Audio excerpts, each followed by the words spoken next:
Beautiful people, welcome to Not Drinking Alone. Listen, I know the world is on fire, but we're doing the best we can, and that's all we can do. I am Renako, coming to you from Nakano Studios in Tokyo.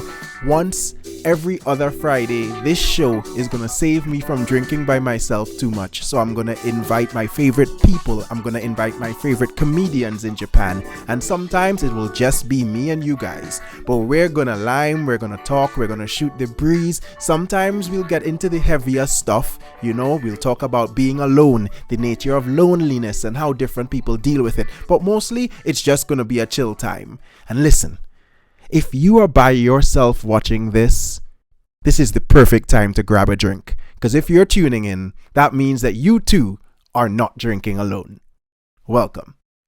Here at Not Drinking Alone, we are all about moving into the future. We're all about riding the new AI wave. That is why we are proud to be sponsored by Don't Hit Send, the brand new app that protects you from sending salacious messages by taking control of your phone before you even send the message. It is an amazing new application. What you do is you download the app and you start training the AI. You start off by having a regular conversation and then you slowly veer it into a conversation of an inappropriate nature. You do this a few times and then the AI learns your patterns, what kind of words you use when you're trying to pivot the conversation. So it's going to pick up these triggers in your real conversations, in your real text threads, in your DMs, and it's going to just lock your whole phone up and prevent you from sending them dick pics, prevent you from hollering at that Uber Eats driver that you were surprised was a woman.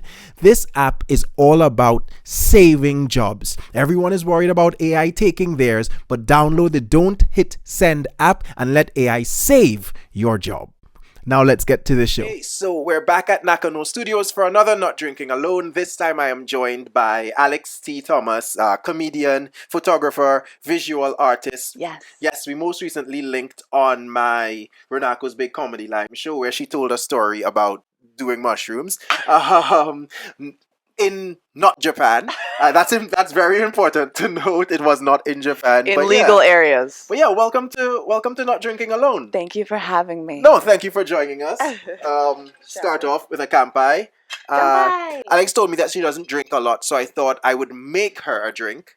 This is sorrel. Hibiscus, for those of you who don't know Caribbean drinks, and mine has rum in it, and hers has I have a baby splash. A splash of rum. Like she said when she asked when it sounded like one of those mothers who wear those "wine time is mommy time" t-shirts. It's like 1 glass, 2 glasses for mama's medicine. Or that joke where like I just have 1 glass, but then they have the huge glass that's like this that fills a whole bottle. That's ridiculous. Okay, so let's get into it immediately. Let's go. What's up with you and David Bowie?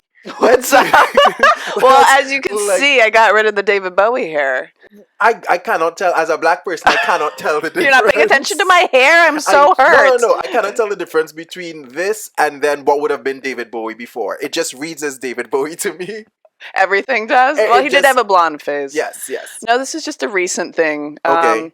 Tell me about that. Okay, well, I was never like obsessed with David Bowie when I was younger, but I was just doing some photo shoots at home as, have you heard of the book The Artist's Way? No, I have not. Oh my God, I think you would love it. It's a life-changing book. And so I was doing a self-portrait, and I was like, oh, I have these items. I'm doing what I can with what I have, we're doing here, yes, like so you understand. Nakano Studios, boop. Let's not tell them about the headlamp on the ground.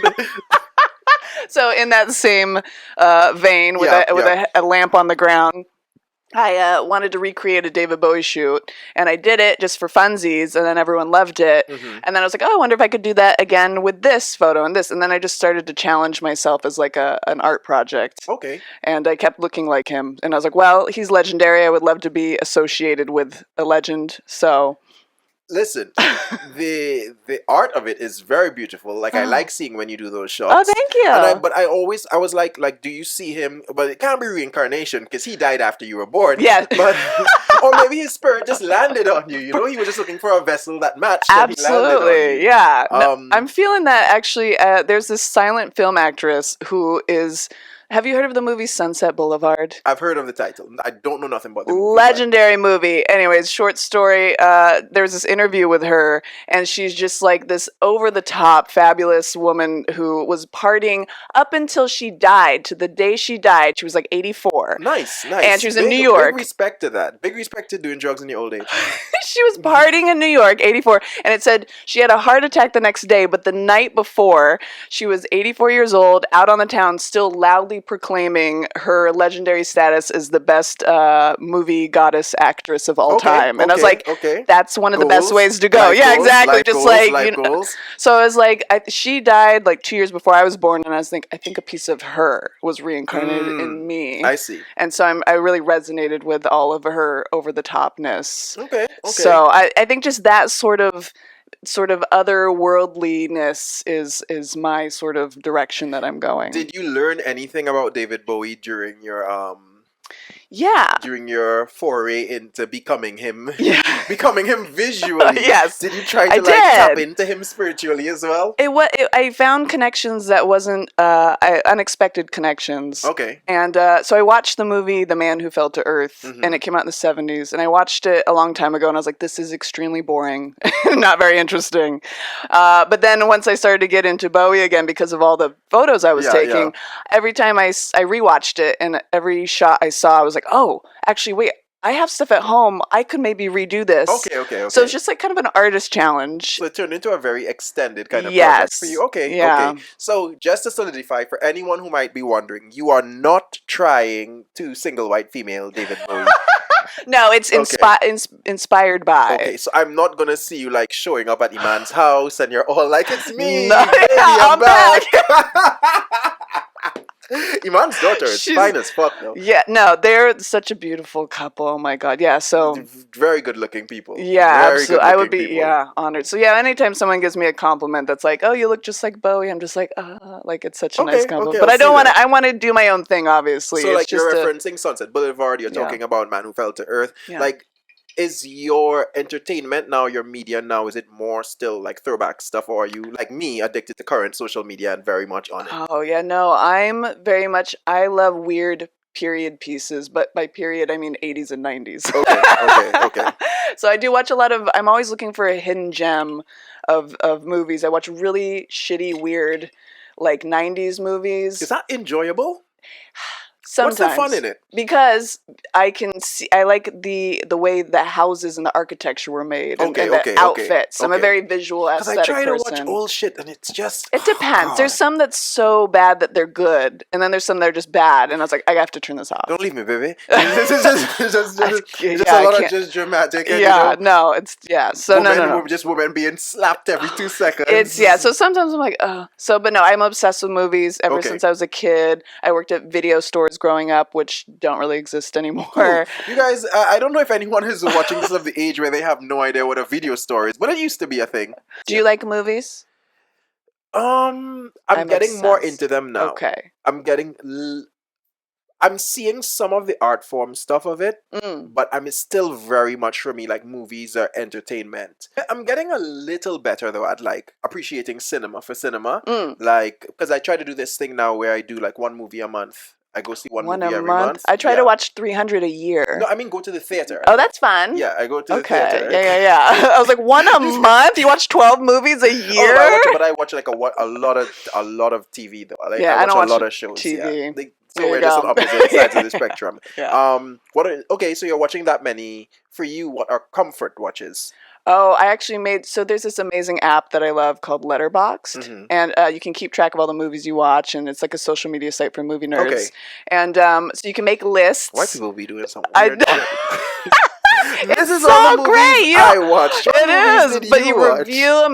But I've found so many crazy movies, and I've worked at video stores like in all of my 20s. You're too much of an interesting person to do that kind of shit that people who don't have no friends be doing. Half of my friends are on there, so I'm like, what are they watching? Talk to them in real life, then. What the fuck? Because I want to talk about movies. I'm a nerd. Did you not know this about me? You guys are clogging up the website for people. No, who it's funny. You would like it. Everyone's funny on there. I only follow the funny people, so they're like making jokes. Funny. Only the people I follow. Funny, not everyone, but it's funny if you look at it and like, oh, that person's a loser, and laugh at them. Okay, fair enough.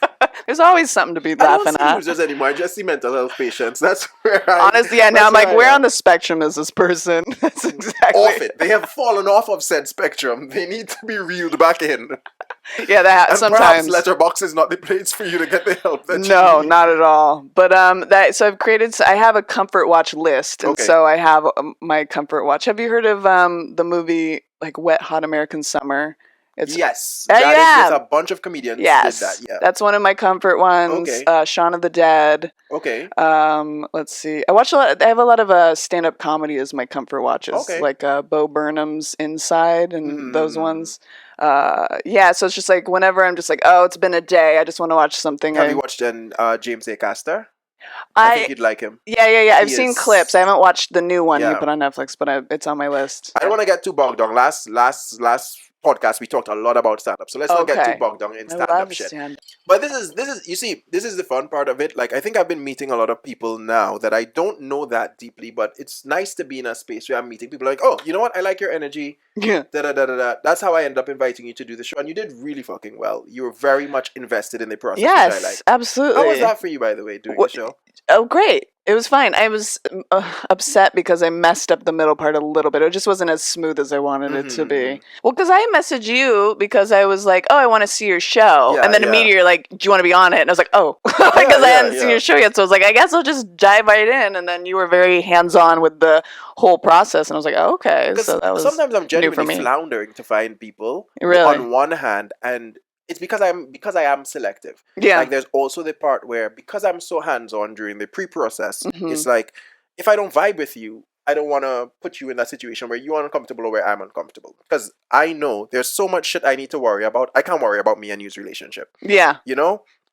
So then there's the people like, can you do it? Yeah. In general. Yeah. I had too much stuff. Yeah. Are you willing to put in the work to then, if you have too much stuff or too little stuff, to then create this thing out of it? Yeah. So there's multiple things that makes it a lot more complicated than maybe other people think it should be. And you have a very specific format too. Yeah. But it was a good challenge for me. It was my little baby, and I love it. Yeah, so, thank you for allowing me to be on the stage. I love the dress setting that you did. Thank you. So we were doing a show, and it was all about drugs. And I bought like fake moss, and I set the stage with that. And I bought a bunch of like baby powder, and I tried to stack cocaine. No one could see the stage other than the people in front. And I spent so much time making that baby powder into lines. It looks great. Every time I set it up, I just make a mess because it's baby powder. There's no weight to it, so it goes everywhere. It's on your clothes. And I'm just cleaning the stage, and I'm making perfect lines of baby powder. I've got a Scarface poster up in the back. And then at the end of the show, I'm like, you guys didn't like the dressing? And they walk up to the stage, and they're like, oh, I didn't even know this was here. I know. The tables were too high, I think. But you picked good posters. It was Scarface and How High. Yes, and I thought that would have been obvious. And it's weird that people didn't catch on. Well, you picked the nerdiest guy in the crowd. Yeah, no, it literally was. You picked the guy who was like so weird to try to answer that question. And the crowd is so weird, right? Because it's so mixed. The show's always like that. It's so weird. Where do they come from? I don't know. Some of them are repeat. Some of them are repeat. Like, I have people full. I have people who I appreciate so much that they keep coming back to the show, but I can tell they're probably never going to volunteer to tell a story. It seems like that's just not their bag. And they're not even people who laugh super loudly out of, but they seem to enjoy the show very much. That's important. And that's important to me. Yeah. I'm very concerned with this idea that if people spend their money to come see a show, that they're getting value for their money. Yeah, because absolutely. I think a lot of people kind of take that part of it for granted. It's like, they're here now and we'll see what happens. Yeah. If I'm trying my best and I don't land it, well then, like as Chappelle said, listen, I'm like Evel Knievel. You pay for the attempt. But that doesn't Yeah. mean that I'm not, before I leave home gassing up my motorcycle. That doesn't mean that I'm like not visualizing myself flying over the fucking Grand Canyon when Great I'm doing metaphor. it. I You know love what that. I mean? Yeah. So I'm glad that people feel that and they keep coming back and keep having a good time. And I hope it keeps happening. Yes, congratulations on your. Here it is, right there. Yes, yes. Is it in the thing? Can you see it? I don't know that they can see that properly. That's There's a way out poster of there. frame. Yeah. I'll throw up a poster. You guys There you know I'm go. not doing no fucking graphics on this, but imagine it. Renako's Big Comedy Live. Next one is March 17th. Okay, let's throw to a quick break, and when we come back, we'll talk a little bit more with Alex and then get into discussing loneliness. Okay. We have amazing news from our friends at Don't Hit Send app. The Don't Hit Send app has been a hit for workers and professionals, so they've decided to create a brand new app, Don't Hit Send, for Black and ethnic teenagers.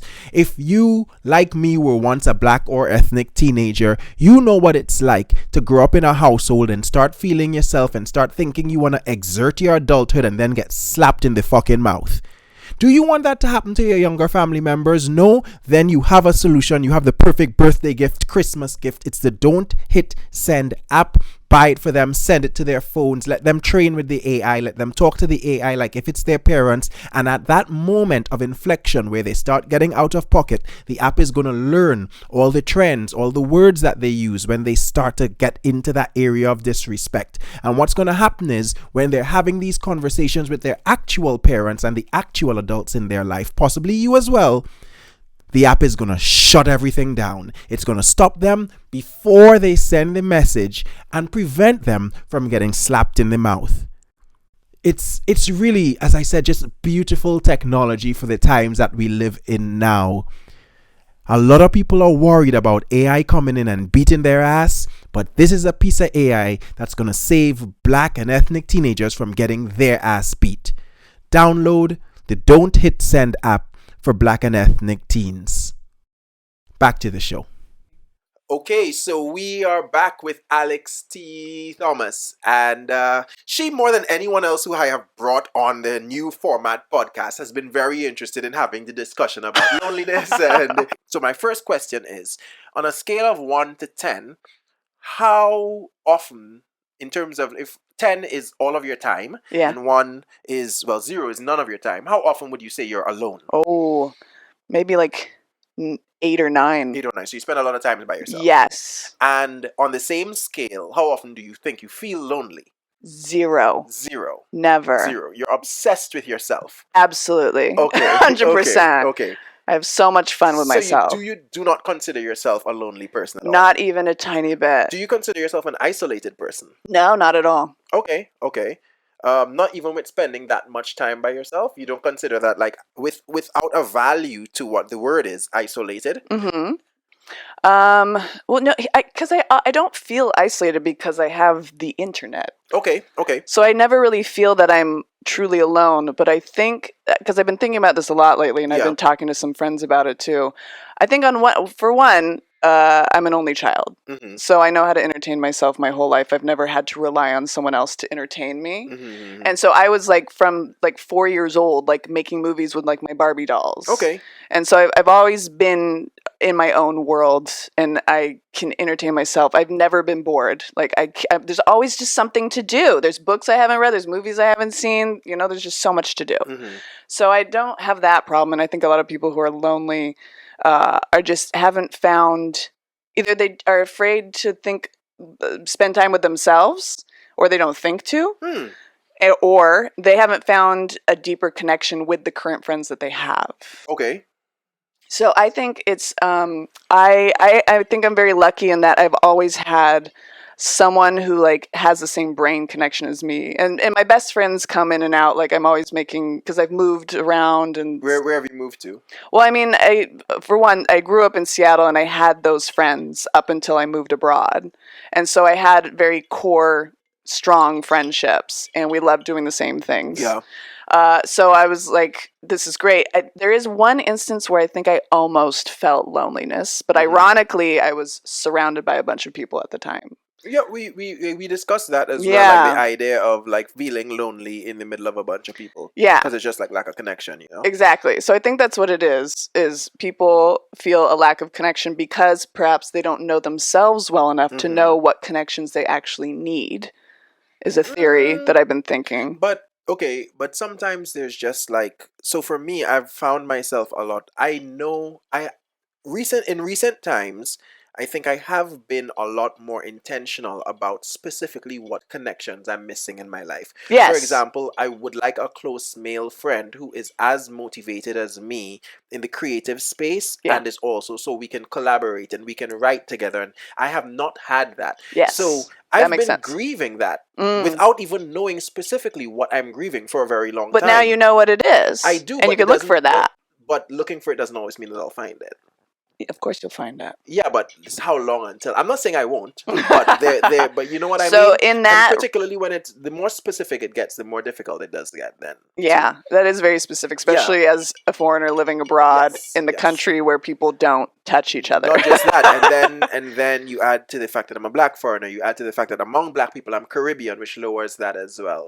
Among Caribbean people, I am very focused on this creative person. I'm also not religious, which changes my value system from a lot of people that are around me. Yeah. So yeah, I do get the idea that some people don't exactly know what specifically they're looking for, and sometimes you just stumble into the person. But even if you do know what you're looking for, that don't mean. And then you might find that person, and there might be one deal breaker on it, which has happened to me also. Oh, really? Yeah. You meet someone, it's like, oh shit, this person ticks so many boxes. Yeah. But damn, they like to argue just the way my father likes to argue, and I can't. I can't deal with my daddy issues again. I let that shit go. I don't want to be back. It's your challenge for you. I don't want to be back in my daddy issues again. Okay, so wait, so this topic, is this important to you because do you often feel lonely? Why do you want to study this? Yeah, I spend a lot of time by myself. I'm interested. I think I manage it really well. Okay. I don't think I go out there and I seem like a psychopath, you know? I spend You seem very social to me. Yeah, exactly. And that's the whole thing. That's the dynamic of growing up in the church, growing up with a big family, but then also never having the option to be by myself. Yes, so that's another thing, right? I come to Japan and it's just kind of like, oh yeah, a smorgasbord, and then you overeat on it. Oh yeah, you overeat on it, and then you kind of gamble on the too being much alone. on the you gamble too much on this is gonna be fine. Okay. And then you're just like, okay, I need to be able to make certain concessions. But then you realize even when you're making the effort, it doesn't always go the way you want it to go. Yeah. Because we're expats, we're immigrants, whatever. So you meet people and you link with them, and when they leave, people outside of Japan, their lives take a very fucking different form. Yeah. No, because that's especially living abroad, is you finally find someone that you're like, yes, this is my person, BFF, and then they have to leave because people don't often make this place a forever place unless they marry someone, and even then, you know. So it's just like, okay, it is a lot of coming and going. Yep. But I have a whole world in my head, and so it's like when I'm hanging out one-on-one, I love doing quality time. I'm really focused on the other person, but then like if no one's there, I'm having so much fun in my head, like constantly, which almost makes me sound schizophrenic. No, you're never alone if you got a bunch of voices in your head. I like that you introduced it, not me, because at some point I was like, maybe it's just like your version, your flavor of crazy keeps you from being lonely, which is fine. Yeah, hey, whatever works. Listen, whatever's wrong with you is also your superpower. You know, that's what I've come to, like, in terms of my paranoia, my kind of hyper awareness that makes me a better comedian.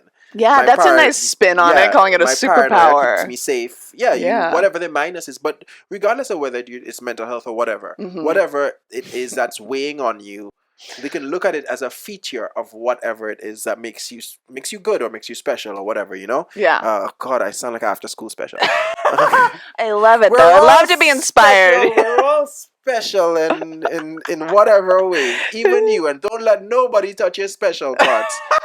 Unless you want to and you're of age. It's the context, right? I mean, context matters. Read the room, yeah. Weinstein monster, Louis C.K. Not good. Gray area. Not monster. You know what I mean? Not good. I'm not saying go him, but also, I mean, let's not send him to prison to get blind like Bill Cosby. He's trying to tour. Speaking of current events, I saw he's trying to go on tour. You know what's crazy? What? You know what I did not know? What? Like in recent years, I've been a lot more plugged in, as you said, like the things that you do when you're by yourself. From just always listening to podcasts and stuff. Yeah. Apparently, he's very well regarded in terms of like the way he does stand up and how much stand up he can do. Okay. And how much so you know sometimes it's hard for people to hold multiple sets of materials or multiple hours in their mind at the same time. Yeah. Apparently, he's really good at that. Like he can. How old is he now? Old. Yeah, I was How like, old is he? He's old, very old. Yeah, I can't. He's like ready to go. I was like, what? Anyway, I thought that was crazy. I thought times have changed. I guess they haven't.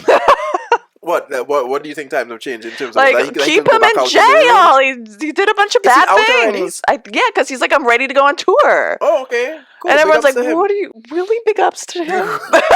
the roofie tour? I honestly don't know at that. So okay. I can separate two things, right?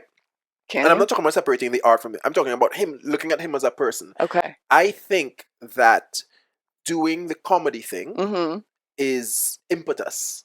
Okay. Meaning, no matter how small you make the stage, no matter how far you remove him, he's going to be talking to someone for a long period of time because that's who he is as a human. Aside from the monster shit. Yeah. He's oh god, I'm going to have to bleep. I said oh god, I said it 3 times. Apparently, you're not supposed to say that on YouTube. Oh really? Oh okay. I'm bleep it, yeah. Okay, bleep it. Yeah. Okay. Or you can just cut the Cosby shit. Oh no. We're having a frank discussion. But no. So I can see the fact that he'll keep doing it, and he is good at it. And then you get to the point where who goes to see it is a different thing. But I could fully understand him continuing doing it once he has any kind of space, regardless of the level of space. But that's so wild because then everybody knows this thing that you did, and there's that tension in the air. So there's always going to be a different context. Imagine you're so good that you make people laugh. Oh, that's so that's not fair because the tension's already built in. But that's the fear that people. Honestly, I'll say that. Like I once again, I'm not no Bill Cosby supporter, but I respect skill. I'm not saying you should be forgiven because you have skill. I'm just discussing the situation that we're in. That's the whole conversation, right? How you feel about Bill Cosby now, walk into a Bill Cosby show. If for some reason you gotta go, you can't not go. And he makes you laugh at any point in time. That's your fear. You don't want it to happen. Yeah, exactly. Yeah. You don't want it to happen. No. But 2, if it does happen, you gotta at some point be like, damn, that is good at comedy. Why is the world so fucked up and complicated? because we're people. Because we're people, and so weird. To be everyone has monster impulses on some level.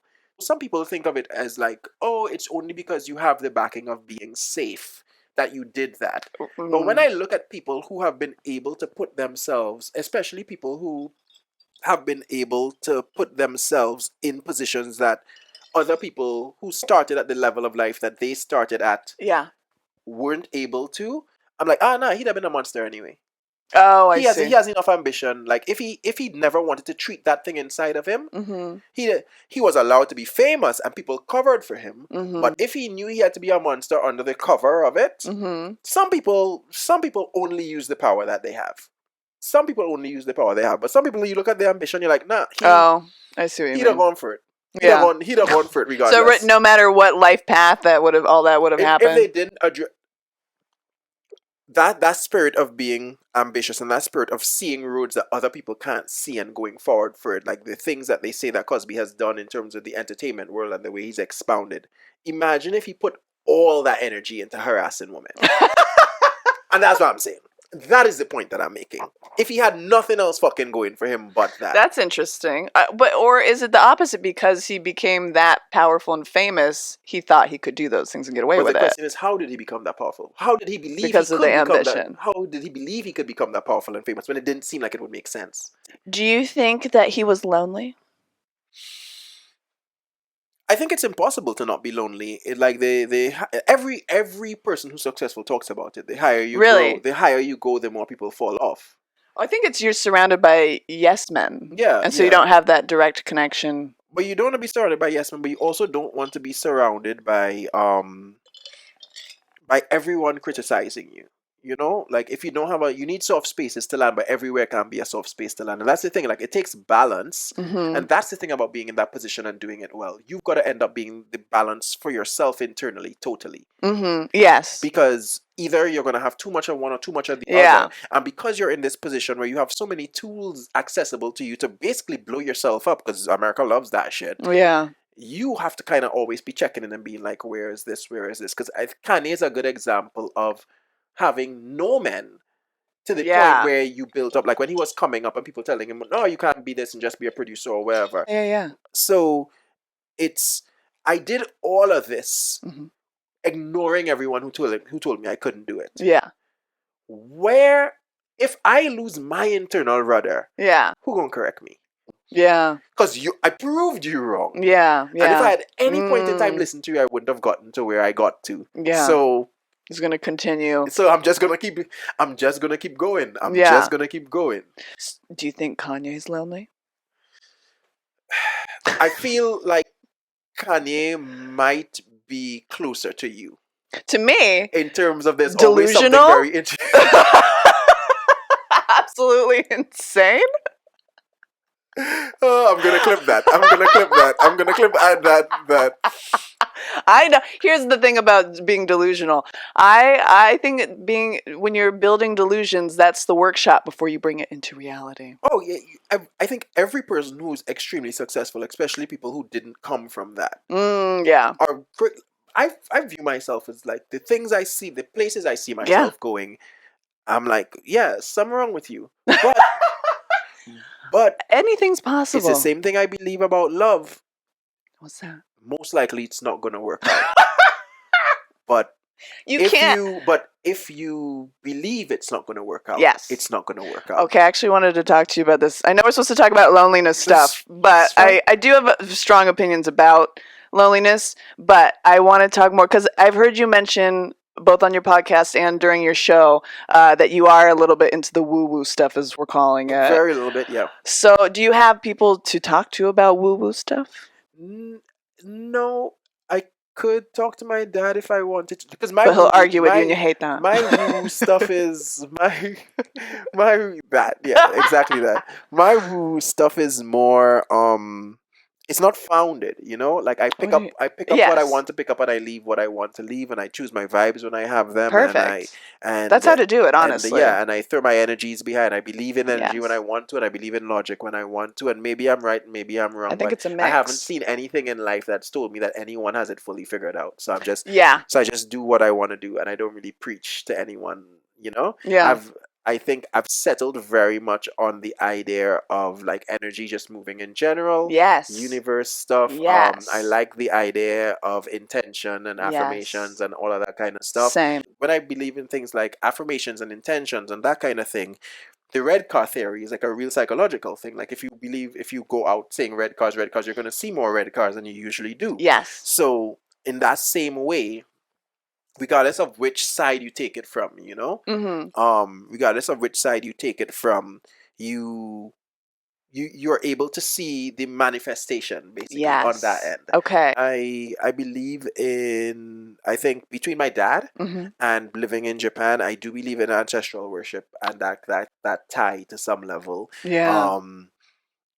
What else do I believe in woo-woo stuff? What do you believe in? Oh, it's so much fun shit. I'm just constantly pushing. I just want to test everything. Yeah, just adding more O's. Yeah, and that's fun too. Like I feel like that's a fun thing to do with humanity. Like, I'm like, test like how many of these things are right or wrong. Yeah, so I like to when I learn a new like sort of tool that's like energetic related or something that is like a little unheard of or hasn't been proven by science yet, I do my own experiments with it and try to see what the results are. I'm like, does this work for me? Does it not? And like kind of like keep awareness, a connection to the universe in that way. But for example, like I've contacted psychics, and you can kind of tell who has a gift and who doesn't. And the more research, Miss Cleo? Not Miss Cleo, but there's a documentary about her that's Did you see it? I haven't seen it, but I know. Fascinating. I love that. Was really. Did you see the one with the the Italian woman. No, it's that one. Oh, you gotta watch that. I can't remember the name of it, but it's an Italian woman. She started off selling like cosmetic products and then went into that kind of thing. Love it. It's on Netflix. Okay. I'm gonna find the name. This I might actually put the graphic for. I'm gonna find the name for it. It's wow, fantastic, even that worth the effort of the graphic for this one. A good show. Okay. She was a bad bitch. I liked her a lot. She's scamming the fuck out of people to steal all the money. I do love people. I do love a scammer. I respect that. Yeah, honestly. there's a little bit of a. I don't want to be scammed. No, of course not. I don't like just plain out thieves. Yeah, no. I don't like that. That's me. But like scam and like when there's a little bit of flair, a little bit of pizzazz, a little bit of showmanship. I can appreciate that. You can appreciate that.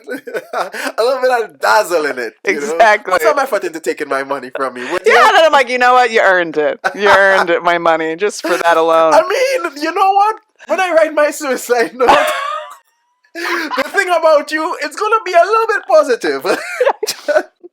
Did that thing you did? That's great. You got me. You got all my money, but and you know what? You did. Maybe if I worked as hard as you, I'd be able to hold on to my money. Truly inspiring, actually. I love it. But I also grew up on movies where all of them was like, it pays to be charming and not to just work a 9 to 5. I was always like, I watched a lot of Steve Martin movies as a kid, and he's just scamming everybody in a charming way. I was like, that's what I want to grow up to be. but that's part of like everything. Like my previous guest, Taka. I don't know if you've met Taka. I don't think so. Mixed guy, very long, lustrous hair. Comedian, but he recently moved back to Japan. Oh. Well, moved to Japan to live for the first time from San Diego. Oh, cool. But he's half Japanese. Okay. And Taka was saying something like from the scene there, some advice that he got from someone was, listen, there's 3 things. You've got to be funny, you've got to be a good hang, or you got to sell tickets. And you've got to be 2 out of 3. Oh. You can't just have one. And that I was like, it makes so much sense. That's good advice. It makes so much sense. Yeah. Okay. Okay. And that good hang thing is... It's important. Right now, it's easier to get to than selling tickets, I'm going to be honest. We have a special offer for all our listeners today from the law firm of Madoff, Giuliani and Parks. This offer is for anyone who may have been affected by scams after signing up on a website, unnamed website, we can't call the website's name, but signing up on a website, creating a profile, a website that maybe promised to give you a script to do your own scam. If you created a profile on that website and you yourself were scammed, these lawyers are willing to help you. And a lot of people say that, a thief from a thief makes God smile. So you're not going to find a lot of lawyers who want to help you. But these lawyers at Madoff, Giuliani, and Parks, no judgment. There's only one requirement, that you sign a waiver releasing any podcast or podcaster that may or may not have provided you with a connection or advertisement or discount code for that service. If you would release them from any liability, then they're willing to take up your case pro bono. So if you've used a website, let's say, for example, something like scamscripts.com, for example, and you've been scammed after registering, please reach out to Madoff, Giuliani, and Parks, that law firm. They're going to help you. You don't need any code for that one. Just tell them I sent you. Yeah, your woo stuff. Your woo stuff. So it's psychics.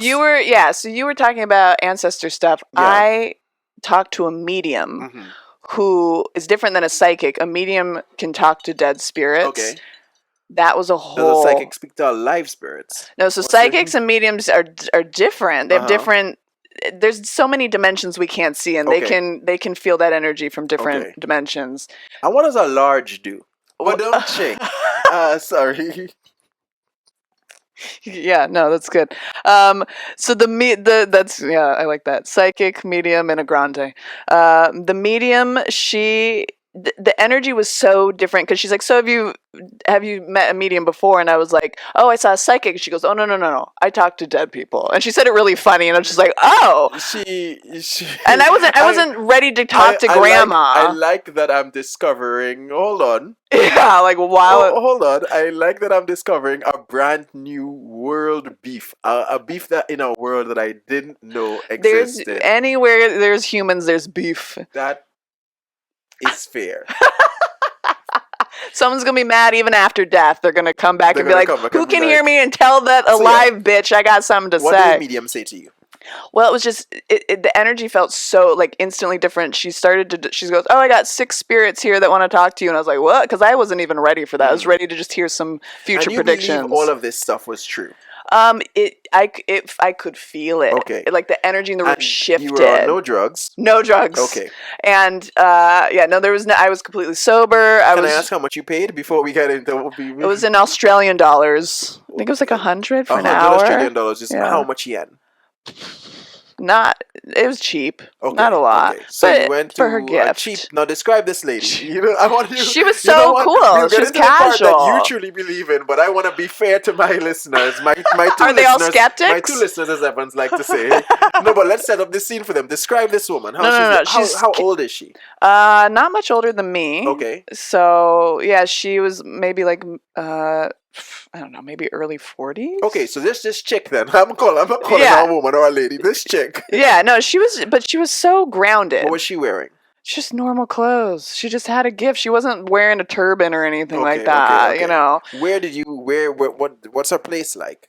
I didn't go to her place. We had to do this over FaceTime.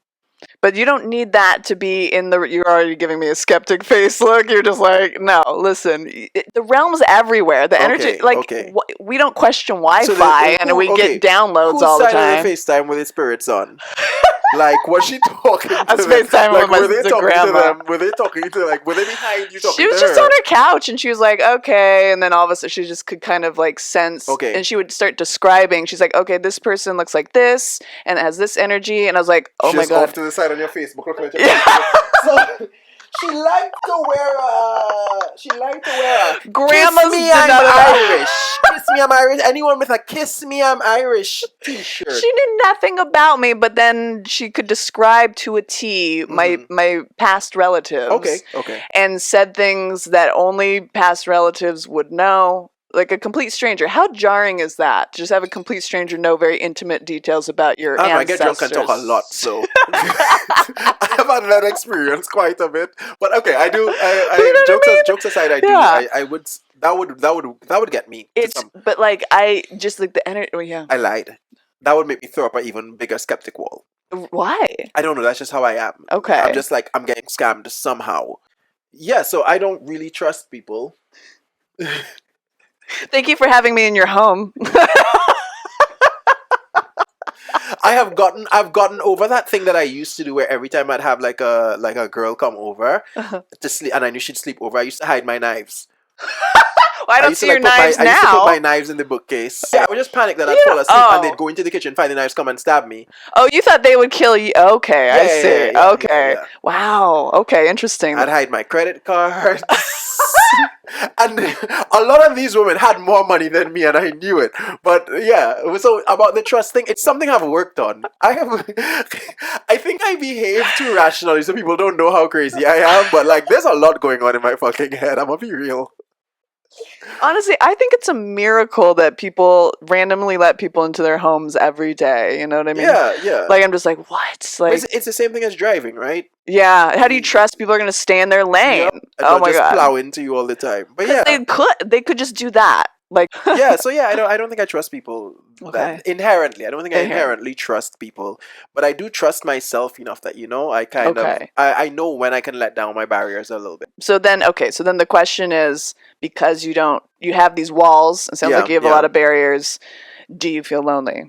Of course. Oh, really? Of course, but I think I'm so good at it. Good at being lonely? I make being lonely look so fly. Like, I wouldn't suspect that. Wow. I come home, I just change into comfortable clothes a lot.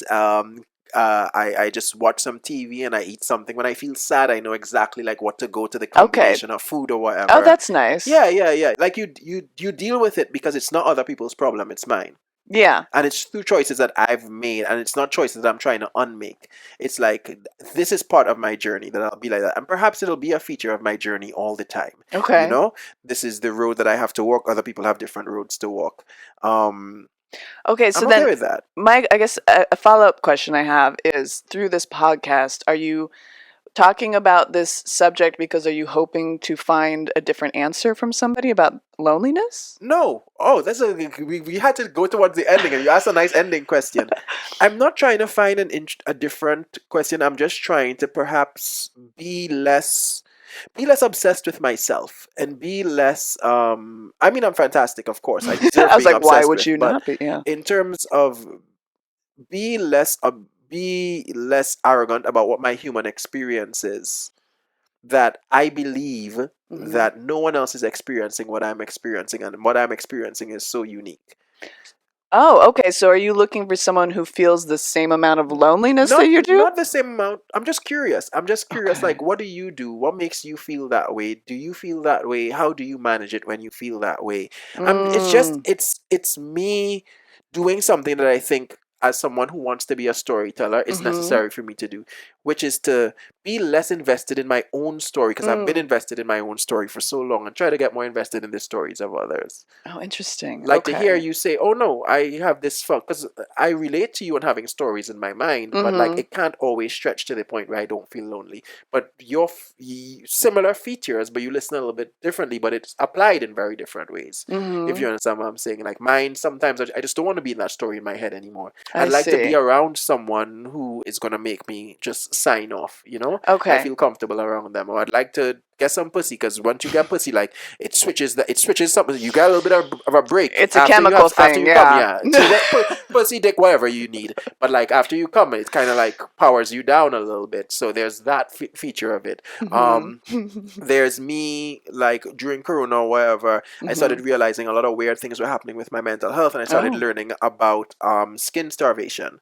Like, if you don't hug someone or you don't touch people for a long time, Oh. that has like physical, That is interesting. yeah, Okay, so I want to talk about this. I say that I've never been lonely and I don't feel lonely, yeah, but living here, I've been here like 10 years. I think we've been here about the same amount yeah, of yeah, time. yeah, And it's a country, that everyone just kind of, I'm sure you get this, that everyone just kind of stares at you and no one like smiles. They're just kind of like staring when they yeah, pass yeah, you. yeah. That happens to me. Maybe once a year someone smiles at me in passing and it like shocks me. I'm like, whoa, like a human interaction with a stranger, and Yeah. my heart starts racing. And I know this must be the skin starvation thing, because like if I do accidentally like touch someone's hand or something, I'm like, oh yeah, I'm a Yeah, yeah, human and I yeah, do yeah. need to. Sometimes I need to dial it back on the Yamanote a little bit. I'm like, hey, you don't want to turn into a molester, but it's nice to be cramped in with these people sometimes. And then one smelly Yeah. person gets on, and that's You're the like, end of that you're shit. like, It's like, all yeah. right, let's go back to starving. Let's go back to starving. I'm full. I am full. Like, your smell is making me. I might throw up, as a matter of fact. Yeah. I'm Oh, overeating. very sensitive to that. Absolutely. Yeah. So yeah, it is like I had an interaction with a stranger. We were at a train stop waiting for the train to go, and we were walking. Yeah, He yeah, was yeah, on like a moped, and I was like, I just went to the grocery store and I was hungry, so I opened the bag and just started eating while I was walking. yeah, And so yeah, we were waiting for the train, and then we caught eye contact, and I like offered him like a chip, and then he like took it and ate it, and he was yeah, like, yeah, yum, and I was yeah, like, yeah, and yeah. then like I was fucking cloud nine for like the rest of the Because every now day. and then I do one of those things, because I also have the fear of, like, I don't want this to be a foreigner did this experience. I want it to be a human Yeah, experience. so there is definitely a And you can feel difference. it. You can feel Yes, it, and that right? was like a human connection, and I was Yeah. like, whoa. Yeah. And Yeah. it's not that I'm like, oh, I miss it, I'm gonna cry, I don't get that, but when it happens, it is really exciting. Because listen, when I was younger, I've been this way for a long time. I remember being 11 and my father and I having an argument about this, and him telling me, like, no man is an island, and I'm like, that's Oh, not true. You can do what you want. You can be by oh, yourself. so you're I rem- advocating for the island? I remember, yeah, yeah, I remember having an argument Interesting. with my literature teacher at 13 or 14 of the difference between freedom and anarchy, and me advocating for anarchy at that Good, time. yeah, hell Yeah. yeah. But like, as I grew up, I learned, like, you shouldn't have the same perspective that you had when you were a child. You know what I mean? I learned That's a good that point. I think Absolutely. different people play different roles and they function. I think a lot of my role and a lot of who I am and what I need to do is necessary for me to have a lot of time by myself. Yeah. But that doesn't mean that the value of human connection changes. It means that it's for me to understand when I need to step out of myself and tap Hmm. into that, and it's Hmm. for me to also know when I need to be able to wrestle with that, wrestle with not having that, and be okay with not having it, and Hmm. then learn, oh, yo, it's too much. please.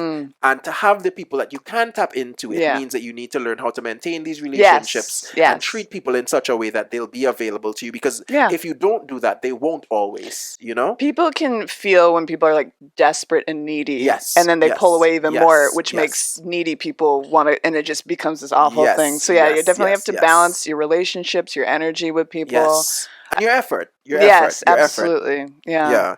I don't know. This has been we got deep. We got deep down in the end here. I'm always thinking of this stuff. It was fabulous to have Alex here on Not Drinking Alone. Thanks. You're welcome to come through to Nakano Studios anytime you want to. I appreciate help that. you figure out this lighting a little bit better at some point. You're doing all right. It's doing all right. Alex, do you have anything to plug before we get out of here? Anything to plug? Yeah, I guess that I am doing stuff on Instagram more and trying to start a TikTok. What's your Instagram? Alex T. Thomas.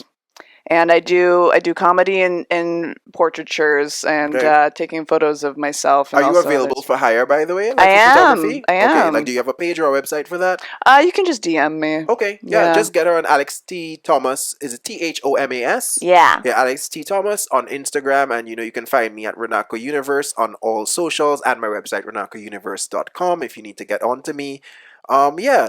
It's been fantastic to have you. This has been Not Drinking Alone. Remember, if you are drinking alone too much, you might be an alcoholic. But if you're with us, then you are not drinking alone. Hey.